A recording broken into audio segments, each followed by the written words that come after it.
My name is Rachel, and I'm 33 years old. I'm sitting in what used to be my parents' kitchen, drinking coffee from my mother's favorite mug, the one with the faded sunflowers she bought at a craft fair 20 years ago. The house is quiet now. Too quiet. And I need to tell you this story because if I don't, I think the weight of it might crush me.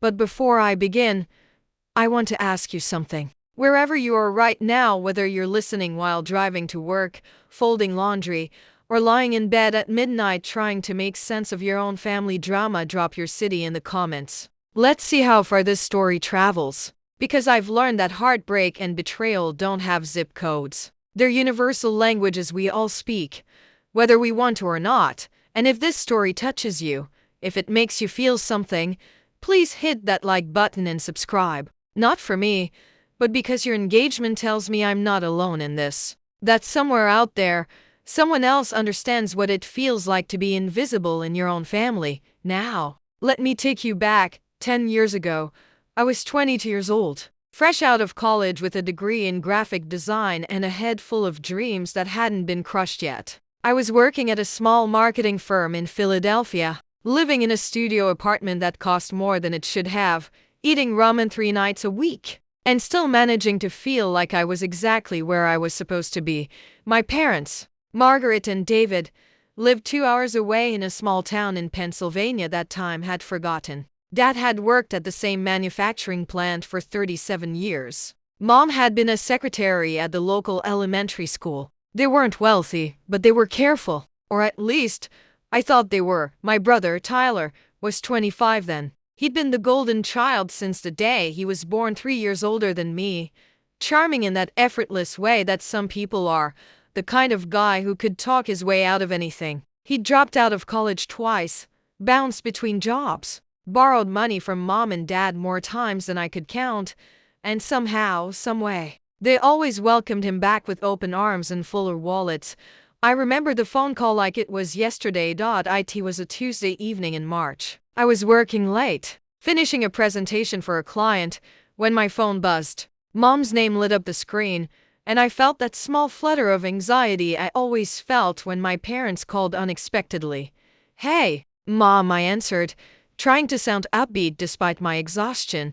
There was a pause. Then I heard her crying, "Rachel, honey, we need to talk to you about something." My stomach dropped. I immediately thought the worst: cancer, a car accident, something catastrophic. "What's wrong? Is Dad okay?" "Your father's fine, sweetie. We're both fine, physically. But..." Another pause, another sob. "We made a mistake. A big mistake." Over the next 20 minutes, my mother explained, through tears and stammering apologies, how they'd lost their house. It wasn't a mortgage crisis or a medical emergency. It was something almost more painful in its stupidity. Dad's younger brother, Uncle Frank, a man I'd always found sleazy and untrustworthy, had approached them with an investment opportunity, some kind of land development deal that promised triple returns in 18 months. Dad had taken out a second mortgage on their house. The investment was a scam. Uncle Frank disappeared, and now the bank was foreclosing. I sat there in my cramped office, surrounded by mock-ups of cereal box designs and corporate logos, and felt the world tilt sideways. "How much do you owe?" I asked, after selling the house. "We'll have almost nothing left. Maybe $5,000. Where are you going to live?" "That's what we wanted to talk to you about." And there it was. The ask, the favor, the beginning of everything. "We were hoping," Mom continued, her voice small and ashamed, "that maybe you could help us figure something out. Just temporarily. Until we get back on our feet." I was 22 years old. I had $17,000 in my savings account, money I'd inherited from my grandmother on my father's side when she passed away the year before. Grandma Helen had been a tough, practical woman who'd survived the Depression and never forgot it. She'd left me that money with a handwritten note. "Be smart with this, Rachel. Don't be like your father." I should have listened. Instead, I told my parents I'd think about it, hung up the phone, and cried at my desk until the cleaning crew arrived. That weekend, I drove home. The house I'd grown up in, a modest 3-bedroom ranch with blue shutters and a garden Mom had tended for decades, was already wearing a foreclosure notice on the front door. Like a scarlet letter, we sat at the kitchen table. The same table where I'd done my homework, where we'd had Sunday dinners, where Mom had taught me to roll pie crust. Dad couldn't look at me. His hands shook as he held his coffee cup. "I'm so sorry, Pumpkin," he whispered. "I thought I was securing our future. I thought—" He couldn't finish. Tyler wasn't there, of course. He was living in Baltimore at the time, working some sales job he'd talked up as the opportunity of a lifetime, though we all knew he'd be fired or quit within 6 months. "Have you talked to Tyler?" I asked. Mom and Dad exchanged a look. "He's going through a hard time right now," Mom said carefully. "His relationship just ended, and he's trying to get his business off the ground. We didn't want to burden him." I bit my tongue so hard I tasted blood. That's when the idea came to me. "What if," I said slowly, "I bought some land, somewhere cheap, outside of town? You could put a manufactured home on it. One of those nice ones, the ones that look like real houses. You'd own the house outright, and I'd own the land. You could live there rent-free." Dad's head snapped up. "Rachel, we can't ask you to do that." "You're not asking. I'm offering. That's your inheritance from Grandma Helen," Mom said, fresh tears streaming down her face. "That's supposed to be for your future." "It will be," I said with a confidence I didn't feel. "Eventually. When you're gone, the land and house would come to me. It would all be in the family. We'd just be reorganizing things." I can still see the hope that bloomed on their faces. The relief. The gratitude. "Are you sure?" Dad asked. I wasn't, but I nodded anyway. Over the next 3 months, I found a plot of land about 15 minutes outside of their town. 2 acres, mostly flat, with some pine trees along the back edge. It cost me $12,000. With the remaining $5,000 from Grandma Helen's inheritance and the money my parents had left after the foreclosure, we purchased a beautiful manufactured home, one of the nicer models, with a real porch and dormer windows that made it look almost like it had been built there. We never drew up a formal lease. We never put anything in writing about who would inherit what. Because we were family. Because I trusted them. Because I loved them more than I loved myself. The house was delivered in late June. I took a week off work to help them move in, to plant flowers around the porch, to hang curtains in the windows. Mom cried when she stepped inside for the first time. "You saved us," she said, hugging me so tight I could barely breathe. "You're our angel." Dad shook my hand, tears in his eyes. "When we're gone, Rachel, this is all yours. The house, everything. It's only fair." "I know," I said. I believed him. Tyler showed up the day after they moved in, driving a car that was too expensive for someone who could never hold down a job. He walked through the house, nodding approval like he'd had anything to do with it. "Nice place," he said. "Good job, sis." That was it. No offer to help. No acknowledgement of what I'd sacrificed. Just "good job, sis." Like I'd brought a decent bottle of wine to dinner. The years passed. I visited my parents every few weeks, often staying the weekend. We'd have dinners on that porch, watching the sun set over the pine trees. Mom would garden. Dad would tinker in the small shed he'd built. They seemed happy, settled, grateful. Tyler visited maybe twice a year, always when he needed something. Money, usually. A place to crash when he was between apartments. Sometimes he'd bring whatever girlfriend he was seeing at the time. Women whose names I could never remember because they changed so frequently. But Mom and Dad lit up when he walked through the door. Every single time. "Tyler's here," Mom would announce, like the prodigal son had returned. They'd make his favorite meals, laugh at his stories, slip him cash when they thought I wasn't looking, and I'd smile and pretend it didn't hurt. I turned 30, then 31, 32. My career was going well. I'd moved to a better apartment, gotten promoted, started seeing someone, a kind man named Marcus who taught high school English and made me laugh. Life was good. And then, on a cold morning in February, 2 months before my 33rd birthday, Dad had a massive heart attack in the driveway while getting the mail. He was dead before the ambulance arrived. Mom found him there, collapsed in the gravel, the mail scattered around him like fallen leaves. The funeral was a blur. Mom was catatonic with grief. Tyler showed up with his latest girlfriend, a woman named Brittany who wore too much perfume and checked her phone during the eulogy. I held Mom's hand through the service, packed up casseroles from neighbors, fielded phone calls, and made arrangements. Tyler gave a speech about what a great father Dad had been, how much he'd learned from him, how he'd carry his lessons forever. I wanted to scream. After the funeral, Tyler stayed for 2 days, then announced he had to get back to Virginia, where he was now living and working as a regional manager for some company I'd never heard of. "Take care of Mom," he said, hugging me at the door. "I will," I said, like I always do. If he caught the edge in my voice, he didn't show it. Mom spiraled after Dad died. She'd been with him for 41 years, half her life. She didn't know how to be just Margaret without David. I took time off work, stayed with her for weeks at a time. We sorted through Dad's things together, cried over old photographs, and sat in silence when there were no words left. Tyler called once a week, cheerful conversations that lasted maybe 10 minutes. "How's Mom doing?" he'd ask. "Not great," I'd say. "Well, give her my love. I'll try to visit soon." He never did. Months passed. Mom seemed to stabilize, finding routines again. She joined a grief support group at the church, started volunteering at the library, and began to resemble herself again. And then, one morning in October, she didn't wake up peaceful. The doctor said, in her sleep, her heart just gave out. I think she died of missing him. The funeral was smaller this time. Fewer people. Mom had outlived most of her friends.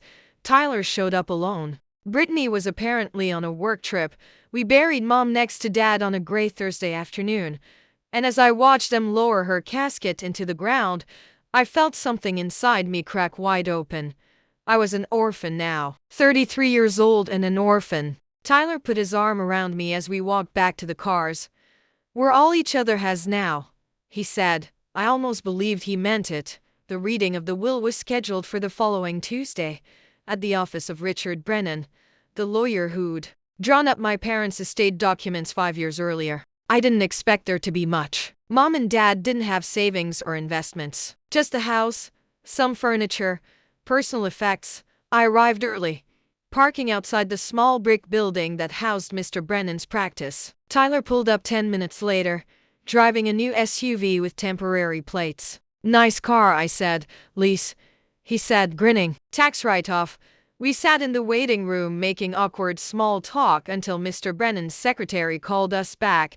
The lawyer's office smelled like old books and coffee. Mr. Brennan was in his 60s, with gray hair and kind eyes behind wire-rimmed glasses. "Thank you both for coming," he said, gesturing for us to sit. "I'm very sorry for your loss. Your parents were good people." We nodded. He opened a folder, pulled out several documents, and cleared his throat. "This won't take long. Your parents' estate is fairly straightforward. There are a few small bequests, some items to the church, some things to friends, but the bulk of the estate is as follows." He looked at Tyler.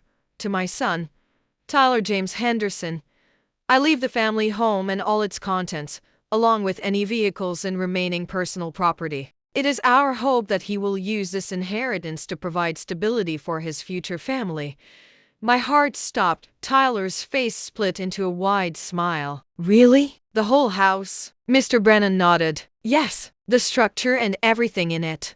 "What about me?" My voice sounded strange, distant, like it was coming from underwater. Mr. Brennan looked down at the will. "To my daughter, Rachel Ann Henderson, I leave my gratitude for all she has done for us, and my mother's pearl necklace, which she always admired." The silence in the room was deafening. "That's it," I whispered. "I'm afraid so. There's a note here from your parents," he read, his voice careful. "Rachel has always been independent and successful. She doesn't need our help the way Tyler does. We know she'll understand." I didn't understand. I couldn't breathe. Tyler was practically bouncing in his chair. "This is incredible. I was actually looking at houses in the area. This is perfect timing." "Wait," I said, my mind racing, my heart pounding. "The house. What about the land?" Mr. Brennan looked confused. "I'm sorry. The land the house is on. Is that included in the will?" He shuffled through papers. There's no mention of land here. The will specifically bequeaths the house structure and contents.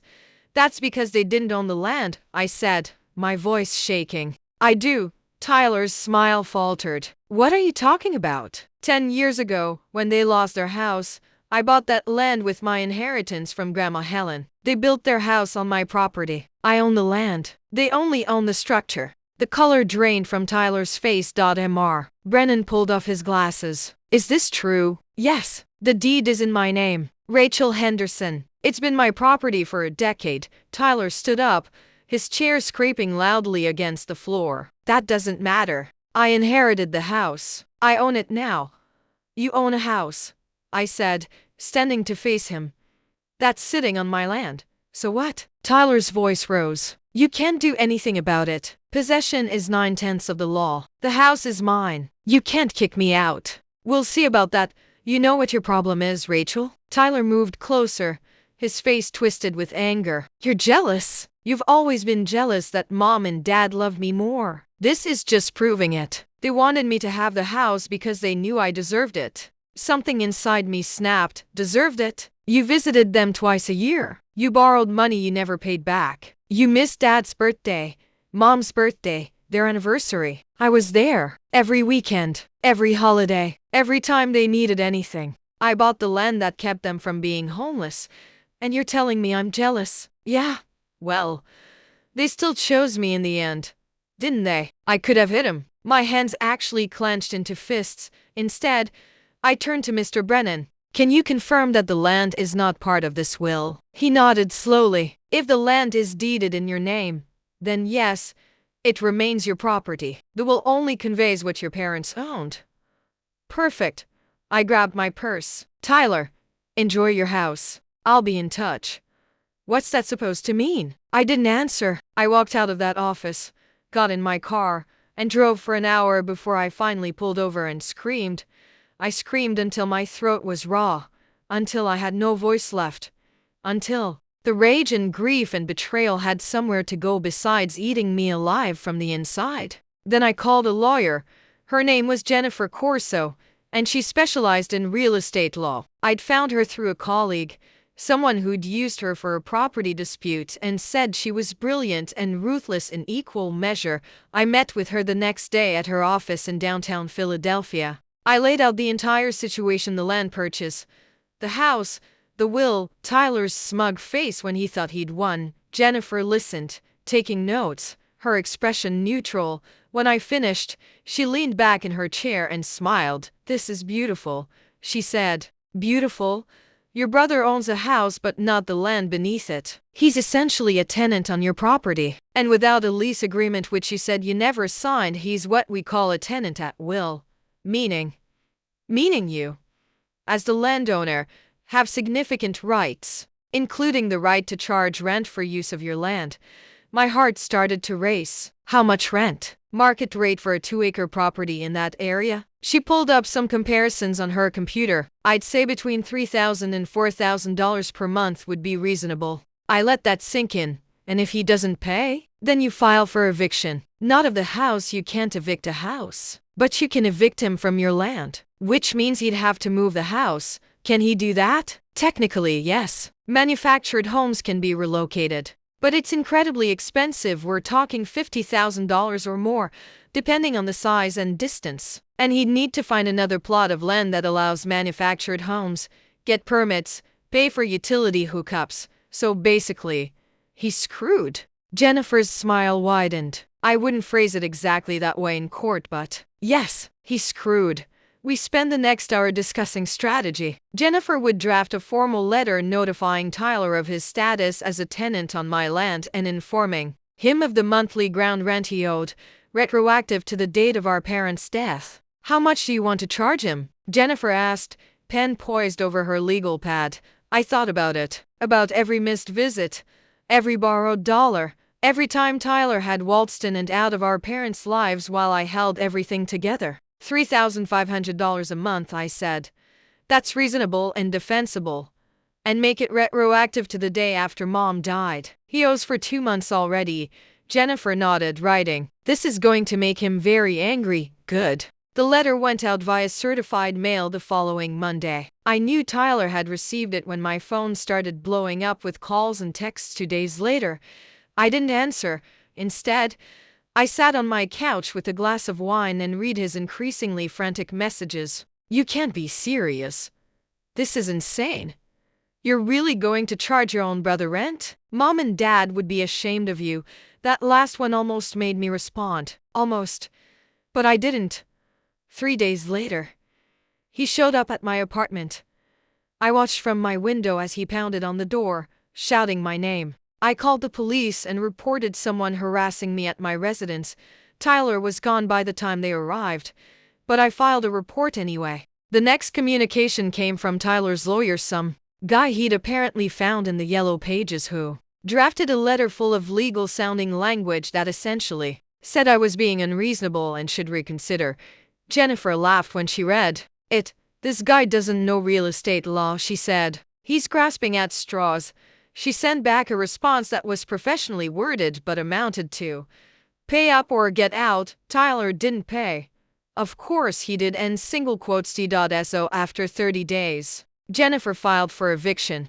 The eviction hearing was scheduled for a gray morning in December, exactly 1 year after Dad had died. I wore my best suit, navy blue, professional, the kind of armor that makes you feel powerful even when you're terrified. Jennifer met me outside the courthouse, looking confident and sharp in a way I envied.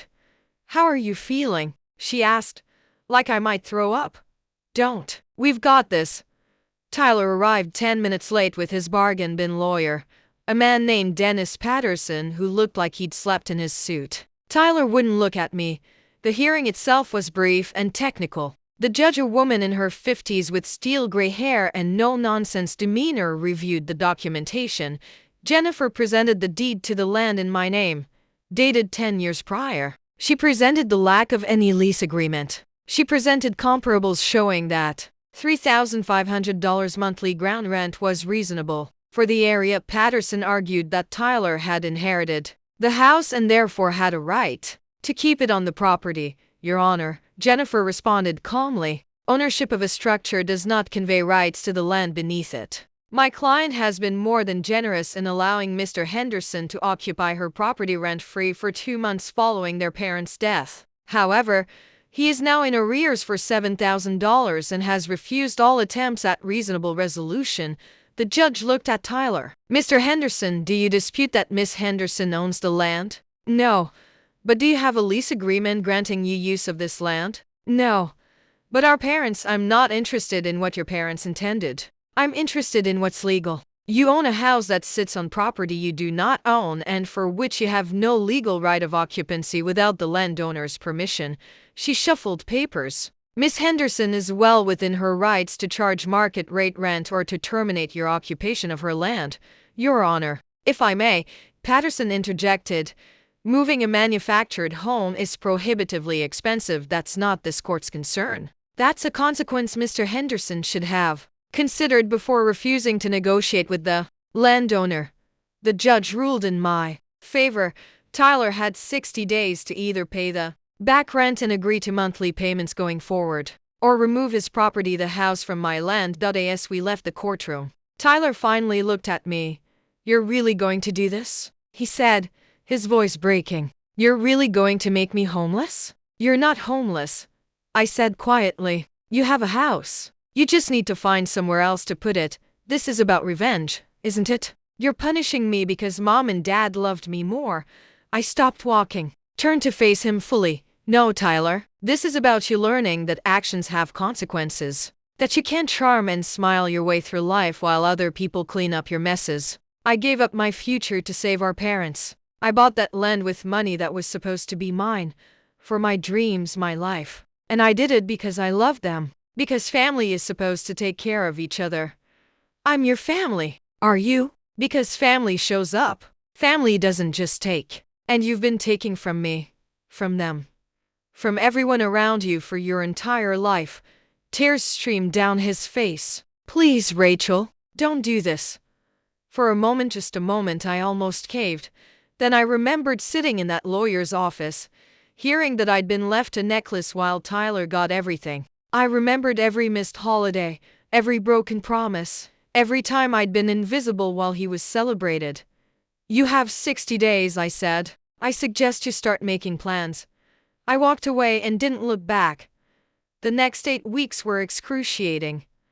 Tyler called every few days, sometimes crying, sometimes angry, sometimes trying to negotiate. I referred him to Jennifer for everything. He tried to sell the house.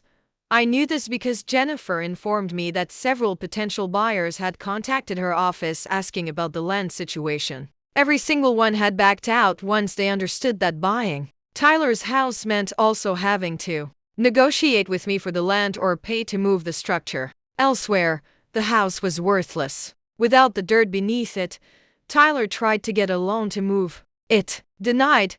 He tried to find cheap land nearby. Everything was either too expensive or didn't allow manufactured homes. He tried to get relatives to intervene. My Aunt Susan called me, asking me to be reasonable. Tyler made his choices, I told her. I'm done enabling him. As the deadline approached, Tyler's calls became desperate. I'll pay you back. He sobbed into my voicemail one night. I'll get the money somehow. Just give me more time. I deleted the message. With 1 week left, Tyler finally accepted reality. He called Jennifer's office and asked what I'd be willing to pay for the house. Jennifer called me. He wants to sell it to you. He's asking for $50,000. I laughed. Tell him $10,000. Take it or leave it. That's well below value, Jennifer. It's a house he can't sell to anyone else, that he can't afford to move, that's sitting on my land. He has no leverage, $10,000, and he walks away with something instead of nothing. She called him back. He countered with $30,000. I held firm at 10. 2 days before the eviction was to be enforced, Tyler accepted. The closing happened at Jennifer's office. Tyler sat across from me, looking hollowed out, defeated. He signed the papers transferring ownership of the house to me without saying a word. When it was done, Jennifer handed him a check for $10,000. Tyler stared at it like it might disappear. You won, he said finally, looking up at me. I hope you're happy. I'm not happy, Tyler. I'm tired. I'm so tired of being the responsible one, the invisible one, the one who sacrifices while you coast. Maybe now you'll understand what it feels like to lose something that mattered. They would have hated this. Mom and Dad would have hated what you've become. I stood up, gathering my things. Mom and Dad created this. They taught you that you could take and never face consequences. They taught me that my love was worth less than yours. So maybe they would have hated this. But they're not here. And I'm done living my life trying to earn love I was never going to receive. I walked out. Tyler left town the next day. I heard through Aunt Susan that he moved in with a friend in North Carolina, that he was looking for a new job, that he was bitter and broken. I felt nothing. Or maybe I felt everything. But I'd grown so used to carrying the weight that I didn't know how to put it down. I spent the next month renovating the house. I painted every wall, replaced the worn carpet, updated the kitchen fixtures. I erased every trace of the family that had lived there, that had loved and fought and ultimately failed each other within those walls. It was therapeutic in a way I hadn't expected. Each brushstroke felt like reclaiming something. Each improvement felt like building something new from the ruins of what had been. Marcus helped me on weekends, never asking too many questions, just being present in that quiet way he had. Are you okay? He asked one Saturday as we painted the bedroom that used to be my parents'. I don't know, I admitted. I won. I got the house and the land. I got justice, or revenge, or whatever you want to call it. But I don't feel victorious. I just feel empty. He set down his paint roller and came to stand beside me. Maybe that's because winning isn't always about feeling good. Sometimes it's just about surviving, about standing up for yourself even when it hurts. Even when it costs you. It cost me my brother. Did it? Or did it just reveal what was already true? I didn't have an answer for that. When the renovation was complete, I listed the house for rent. A family of 4 responded to the ad within days, a young couple with 2 small children, relocating to the area for the husband's job. They had kind faces and tired eyes and reminded me of my parents before everything fell apart. We met at the house on a sunny afternoon in March. The wife, Amanda, walked through each room with wonder in her eyes. "It's perfect," she said. "The kids would have a yard to play in, and the schools are good here." "The rent is $1,500 a month," I said. "First and last month up front, plus security deposit." Her husband, James, nodded. "We can do that. When can we move in?" "1st of April." They signed the lease that day. As I watched them walk through the house, imagining their furniture in the rooms, their pictures on the walls, their lives unfolding in this space that had held so much pain for me, I felt something shift. Maybe this house didn't have to be a monument to what I'd lost. Maybe it could just be a home. 3 months later, I drove out to visit. Not to check on the property. Amanda and James were perfect tenants who paid early and kept everything immaculate, but because I'd left something in the shed, Mom's gardening tools. I'd forgotten about them during the renovation, and suddenly I wanted them back. Needed them, really. Like holding onto something tangible from before everything broke. Amanda was in the front yard with her kids when I pulled up. The little girl, maybe 5 years old, was blowing bubbles while her younger brother chased them. "Rachel." Amanda waved. "What a nice surprise." "I hope it's okay. I just needed to grab something from the shed." "Of course. It's your property. Can I get you some lemonade?" I just made a fresh pitcher. We sat on the porch I'd helped my parents build a decade ago, and drank lemonade while her kids played. "This place has been such a blessing," Amanda said. "James got the promotion he was hoping for. The kids are thriving in school, and we feel settled for the first time in years." "I'm glad," I said, and meant it. "Can I ask you something?" Amanda set down her glass. "Why did you keep this place?" "As a rental. I mean, you could have sold it and made a lot more money." I watched the kids playing in the yard, their laughter carrying on the spring breeze. "Because it's not about the money," I said finally. "It never was. This land represents a choice I made when I was too young to understand what it would cost me. But it also represents love, even if that love was complicated. I couldn't just sell it. I needed it to mean something good." Amanda smiled. "Well, it does. To us, anyway." After I retrieved Mom's gardening tools, still in perfect condition, still smelling like earth and promise, I stood in the backyard for a moment, looking at the pine trees along the back edge of the property. Dad had planned to build a workshop back there someday. Mom had wanted to plant a vegetable garden. Neither of them got to do those things. But maybe that was okay. Maybe their dreams didn't have to be mine. Maybe I could honor them without being consumed by them. I got in my car and drove home. Tyler called me 6 months later. I almost didn't answer. His name on my phone screen still triggered a complicated mix of anger and grief and something I couldn't quite name. But I picked up. "Rachel." His voice was different, quieter. "I know I'm probably the last person you want to hear from. What do you want, Tyler?" "I'm in therapy. Have been for a few months. Working through a lot. And my therapist suggested I call you. Not to ask for anything or to make excuses, but to apologize." I didn't respond. "I was a terrible brother. I was selfish and entitled, and I took advantage of you, of Mom and Dad, of everyone. I blamed you for enforcing boundaries I should have respected all along. I blamed you for consequences that were my own fault. And I'm sorry." "Okay. That's it." "Okay? What do you want me to say, Tyler? That I forgive you? That we can go back to being family?" "No, I don't expect that. I just wanted you to know that I finally understand what I did, what I took from you, and I'm trying to be better." I pulled over, parked on the side of the road, and stared out at nothing. "Are you?" I asked. "Are you really trying? Or is this just another performance? Another way to get what you want?" "I'm really trying. I got a stable job. I'm seeing someone, and it's serious this time. I'm paying my bills, showing up for things, being responsible. It doesn't fix anything. It doesn't make up for what I did. But I wanted you to know." We sat in silence for a long moment. "I'm glad you're doing better," I said finally. "I really am. But I'm not ready to have you in my life. Not yet. Maybe not ever. I need you to understand that your apology doesn't erase what happened. It doesn't give me back the years I spent being invisible, or the money I'll never get back, or the relationship with our parents that you poisoned with your constant neediness. I know, he whispered. I know.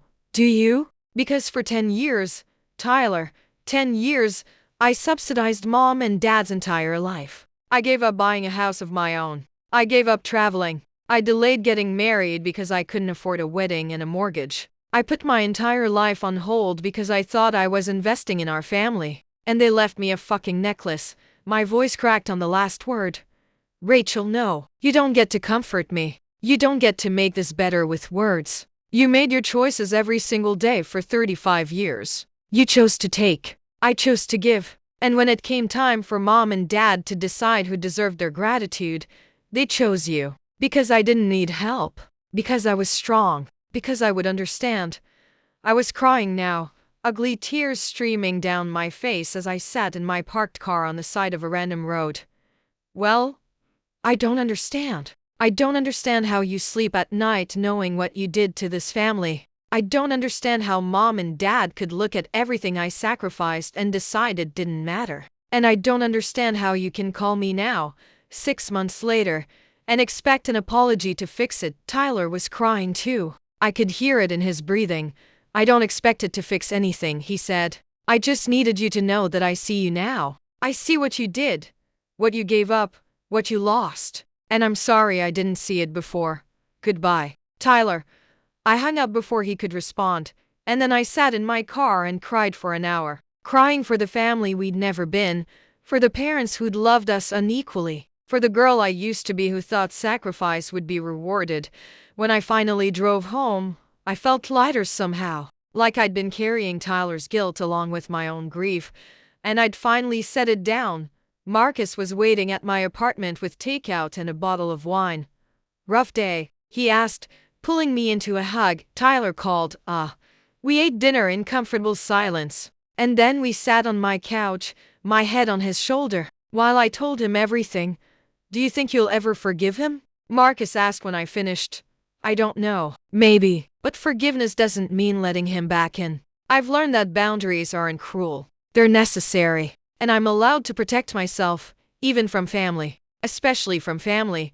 Your parents would be proud of you. I pulled back to look at him. Would they? They left everything to Tyler. No, Marcus said gently. They left him a house. They left you strength, independence, and the knowledge that you can survive anything. Even them. I'd never thought of it that way. That night, lying in bed next to Marcus, I thought about the house on my land. About Amanda and James and their children building a life there. About the rent money that came in each month like a small validation that I'd done something right.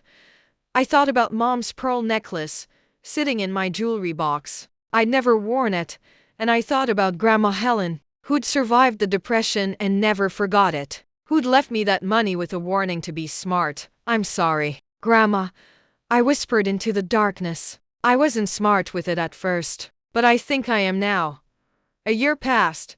The house continued to be a blessing to Amanda's family. Their rent payments were always on time, always accompanied by a kind note or a photo of the kids playing in the yard. I visited occasionally, always calling ahead, always welcome. Tyler never called again. I heard through Aunt Susan that he'd gotten engaged, that he was doing well at his job, that he'd really turned his life around. I felt nothing when I heard this. No anger, no satisfaction, no curiosity. He was just a person I used to know. Marcus and I got engaged on a rainy Saturday in November. He proposed in my apartment. No grand gestures or public displays. Just him kneeling in our living room with my grandmother's ring, the one piece of jewelry she'd left me besides the money that I'd shown him months before. I had it resized, he said, his hands shaking as he held it out. I hope that's okay. I wanted you to have something that connected your past to your future. Something that reminded you that not all inheritance is about money or houses. Some of it is about love. I said yes through tears. We got married the following spring in a small ceremony with close friends. No family by my choice. Aunt Susan sent a card but didn't push to be invited. She understood, or maybe she didn't, but she respected it anyway.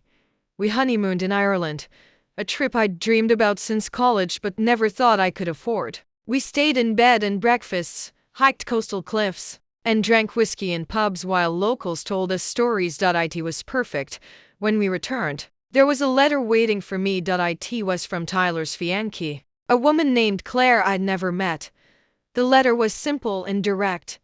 Dear Rachel, my name is Claire, and I'm engaged to your brother Tyler. I want you to know that I've heard your side of the story from Tyler himself. He's been honest with me about everything, his mistakes, his selfishness, the way he treated you and your parents. I'm not writing to ask for forgiveness on his behalf or to convince you to reconcile. That's your decision and yours alone. I'm writing because Tyler asked me to send you these. Inside the envelope were 2 checks. One for 12. Oh, the amount I'd spent on the land a decade ago. One for 5. Oh, my half of what my parents had left after their foreclosure. Both were signed by Tyler. There was a note in his handwriting. Rachel, I can't give you back the years. I can't undo the hurt. But I can give you back the money you spent saving people who didn't deserve you. It's taken me this long to save it, but here it is. Every penny. I don't expect this to fix anything. I don't expect to hear from you. I just needed you to know that I finally understand the cost of what you did. And I'm trying to make it right. Even if it's too late. Your brother. Tyler sat at my kitchen table, staring at those checks for a long time. Marcus found me there an hour later. Is it real? I asked, showing him. He looked at the checks, at the letter, at my face. Looks real to me. What do I do with it? Whatever you want. It's yours. It was always yours. I thought about it for days. I could deposit the checks, put the money toward our future, toward the house Marcus and I were planning to buy. I could tear them up, send them back, reject this attempt at restitution as too little, too late, or I could do something else entirely. In the end, I deposited the checks and donated the entire amount to a local charity that helped families facing foreclosure. I did it in my parents' names, Margaret and David Henderson, because maybe they'd made terrible choices. Maybe they'd loved unequally and hurt me in ways they never understood. But they'd also been victims of their own mistakes, desperate and ashamed and trying to survive. And maybe this was a way to honor the people they'd been before everything fell apart. Before bad investments and broken promises. When they were just a couple trying to build a life together. The charity sent me a thank you letter and told me the donation would help 3 families stay in their homes. I framed it and hung it in my office. When Aunt Susan heard about the donation, she called me, crying. Your mother would have loved that, she said. She always hated that they lost their house. It haunted her until the day she died. I know, I said. That's why I did it. 2 years after the wedding, Marcus and I bought a house of our own. It was nothing fancy, a small 3-bedroom colonial that needed work, with a backyard just big enough for a garden and a front porch where we could drink coffee in the mornings. It was ours. No ghosts, no complicated history, no sacrifices buried in the foundation, just a house we'd bought together, with money we'd saved together, that we'd fill with our own memories. We moved in on a Saturday in June. Our friends helped us carry boxes and furniture, and we ordered pizza and drank beer and laughed until our sides hurt. That night, after everyone had left, Marcus and I sat on our new front porch, surrounded by boxes we were too tired to unpack. Are you happy? He asked. I thought about it, really thought about it.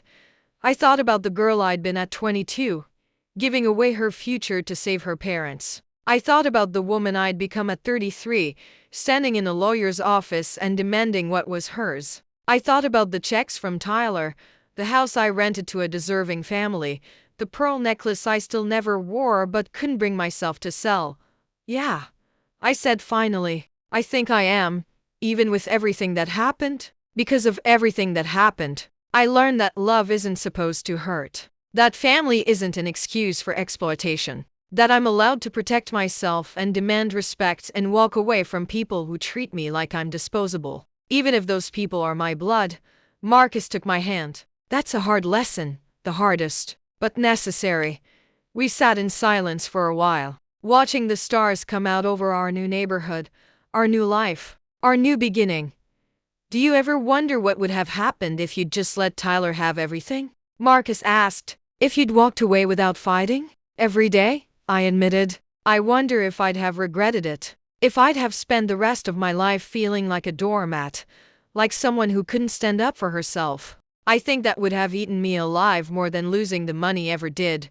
So no regrets. I squeezed his hand. I regret that it had to happen. I regret that my parents made me choose between being their daughter and being my own person. I regret that Tyler and I will probably never have a real relationship.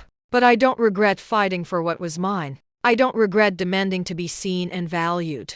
And I don't regret learning that I'm stronger than I ever knew. Marcus kissed my forehead. You're the strongest person I know. I'm just a person who got tired of being invisible.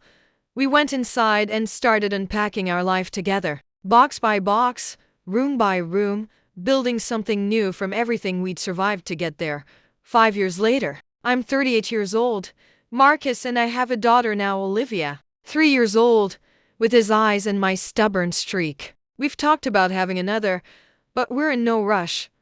I still own the land with the manufactured home on it. Amanda and James's kids are in middle school now, thriving and happy. They've asked about buying the property several times, and I've told them that when they're ready, we'll make it happen at a fair price.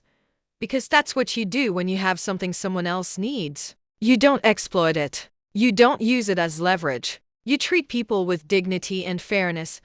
The lessons my parents never learned, I'm teaching my daughter every day. Tyler and Claire got married. They have twin boys. I know this because Claire sends me a Christmas card every year with photos and a brief update. I never respond, but I don't throw them away either. They go in a box in my closet. Evidence of a life running parallel to mine. Separate but somehow still connected.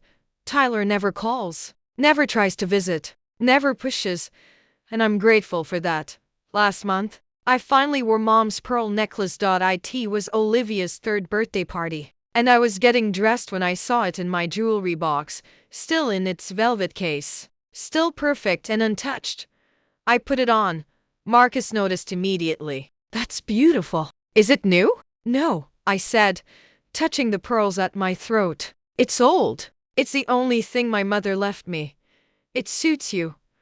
I looked at myself in the mirror, older now, with fine lines around my eyes and gray hairs I kept meaning to cover but never did.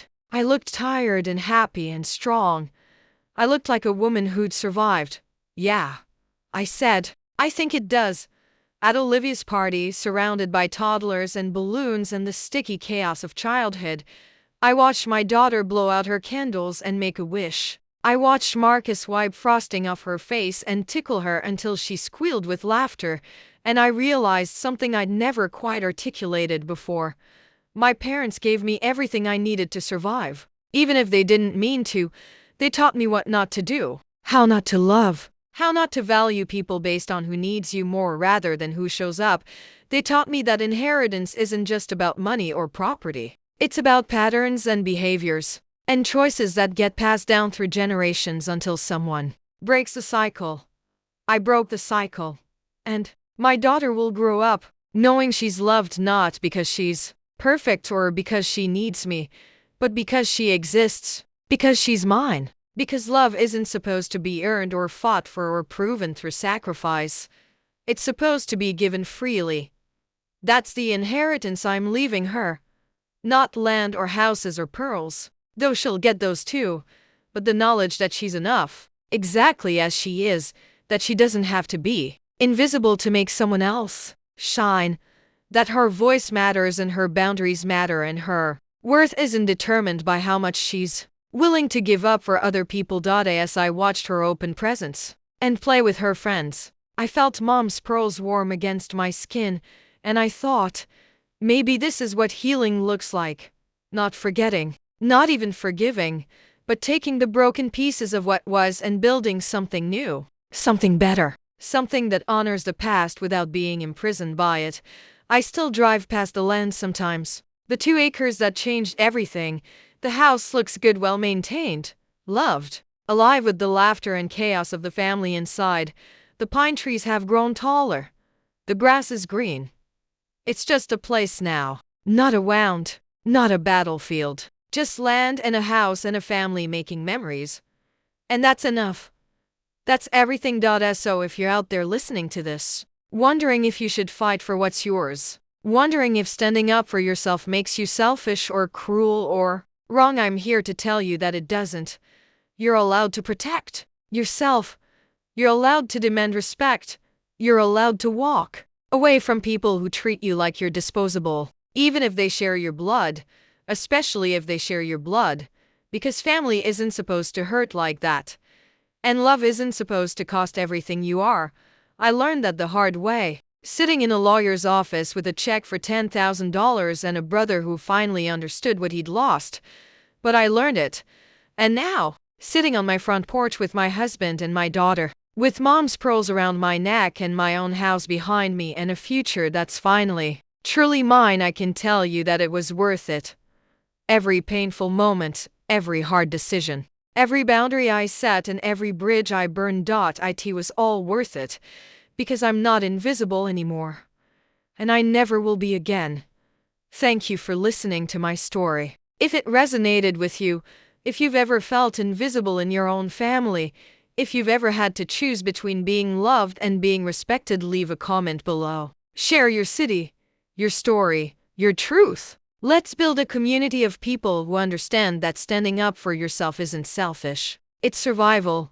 And if you found value in this, please like this video and subscribe to the channel. Your support means more than you know. This is Rachel, signing off. Remember, you are enough, exactly as you are. Don't let anyone, family or otherwise, convince you different.